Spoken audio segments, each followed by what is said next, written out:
अहाँ जेबै बाबा के धाम ये, जलवा चढ़ेबै अहाँ सुबह शाम ये।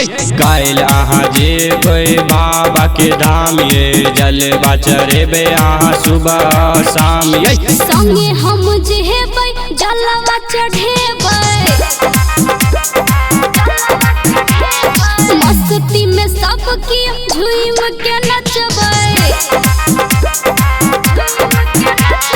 काल अहाँ जेबै बाबा के धाम ये, जलवा चढ़ेबै अहाँ सुबह शाम ये। काल अहाँ जेबै बाबा के धाम ये, जलवा चढ़ेबै अहाँ सुबह शाम ये। संगे हम जेबै जलवा चढ़ेबै, मस्ती में सबकी झूम के नचबै। डीजे मिठू राजा पटसोनी।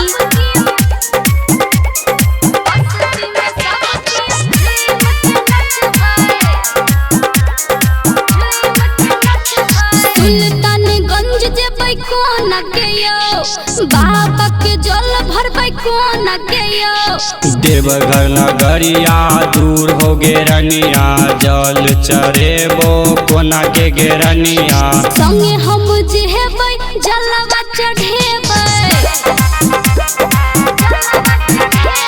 मस्ती में सबकी झूम के नचबै। डीजे मिठू राजा पटसोनी।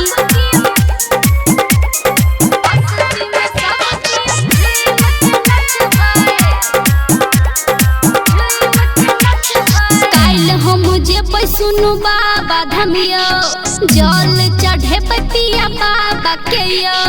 राइटर हो आशीष परिया एगे हमर प्यारी, खरीद के हम लेबो बनारस वाला साड़ी। संगे हम जेबै जलवा चढ़ेबै,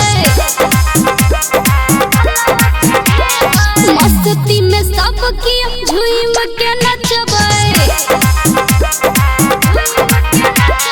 काल अहाँ जेबै बाबा के धाम ये, जलवा चढ़ेबै अहाँ सुबह शाम ये। काल अहाँ जेबै बाबा के धाम ये, जलवा चढ़ेबै अहाँ सुबह शाम ये। संगे हम जेबै जलवा चढ़ेबै।